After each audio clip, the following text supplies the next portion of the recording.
One of the main things that we're sort of wondering what's going to happen with this Doomsday Heist DLC is what's going to come after the first week. Because with the last few DLCs, we've had these pretty long drip feeding periods where they take stuff they teased in the trailer and then didn't release it until 2 months later, aka the Hunter. So what's going to happen with this Doomsday Heist? Are we going to get drip feeding? Is the jetpack or the DeLorean, are they not going to come until a few weeks down the line? Or are we going to get all this stuff right as the DLC comes out tomorrow?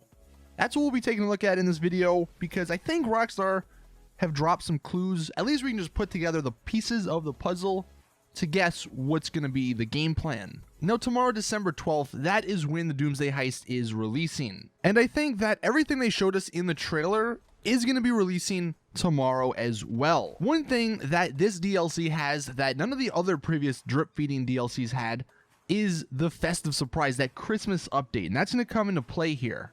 Also, side note, I do want to point out, once the DLC does drop tomorrow, we will be able to go through the game files to check and see what is going to be coming, how many vehicles are going to be drip fed to us. But tomorrow, when the heist comes out, I'm going to go ahead and say everything that we've seen in the trailer is coming with it. The DeLorean, the new tank, the new helicopter, the new jetpack, all of that stuff is going to be released tomorrow. Now, you might have to play the heist to unlock it. You know, that's fine. But I don't think any of that stuff is going to be behind a drip-fed wall. And the reason I say that is because the next week on December 19th, that I think is when the Festive Surprise 2017, the Christmas update, is going to start. And what that means is for the next 2 or 3 weeks, they're going to be only really promoting that Christmas stuff. They're going to be promoting the snow. Maybe if there's some new Christmas vehicles, not entirely sure. Maybe if there's some new clothes. That's what they're going to be doing with the Festive Surprise. So it's going to be back to back. This week, all Doomsday Heist stuff. And then next week, that's the Christmas stuff. But that really only takes us until like the first-ish week of January. So it's not that long in terms of DLC length. You know, the gun running, Smuggler's Run, they lasted almost 3 months with their drip-fed vehicles. So I think what's going to end up happening, that first week of January, that is actually when we're going to start getting the drip-fed vehicles. And if you remember, in that first post Rockstar posted on their newswire that teased this update, they said a bunch of new vehicles are coming to the Legendary Motorsports website. And we didn't really see any of those new supercars in the trailer. So I'm willing to bet those are going to be the drip feeding vehicles. You know, they have a ton to choose from. They have new supercars, new sport cars, new sport classic cars, new muscle cars. Especially if they have really good customization, there's a lot they can do.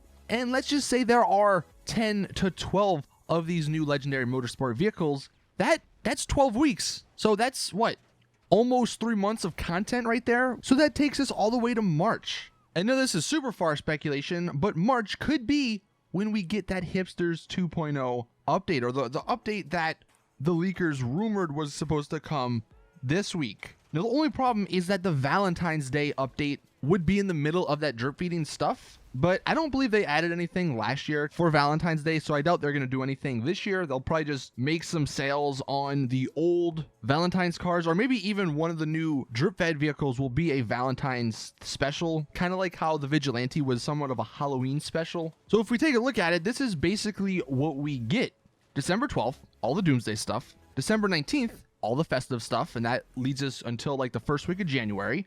And then from January to March, we get all of the drip-fed Legendary Motorsport vehicles, and I'm sure there'll be adversary modes as well. This just fits so perfectly with what Rockstar like to do. This extends the DLC for 3 months, and it leads in to a new DLC, which will probably be in March. Now, I know Rockstar did say that Red Dead Redemption 2 is going to be coming in spring of 2018. We'll see if they stick to that or if they move it to the fall of 2018. But if they do keep it in the spring, you got to remember one thing. For Rockstar, the seasons are a little weird. Spring doesn't end until June 22nd for them. So they have all the way to June to release Red Dead Redemption 2. And I could totally see them releasing the game in May or in June for a summer release. You know, you get people off of school, new game coming out. It's a perfect time to release it. So if we get a new DLC in March, and whether that's Hipsters 2.0 or something else, you know, whatever.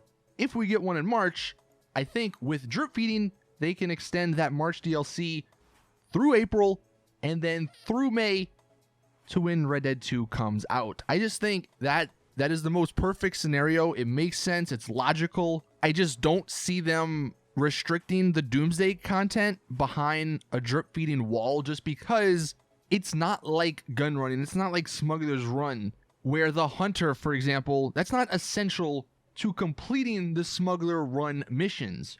But a jetpack and the Deluxo, those may be essential since it's part of the setups. So let me know in the comment section what you guys think. This is what I'm going to be sticking to unless Rockstar come out and give us some any new information. But this is what's probably going to happen for the next 6-ish months in GTA Online. Like I said, tomorrow, once the DLC drops, we'll be digging through the files to see what drip feeding vehicles we'll be getting. And I'll definitely make a video to let you guys know, so subscribe if you're not already for that. But thank you all for watching. Please drop the video a like if you did enjoy. Subscribe so you don't miss out on any other GTA content. And as always, I'll see you guys in the next one.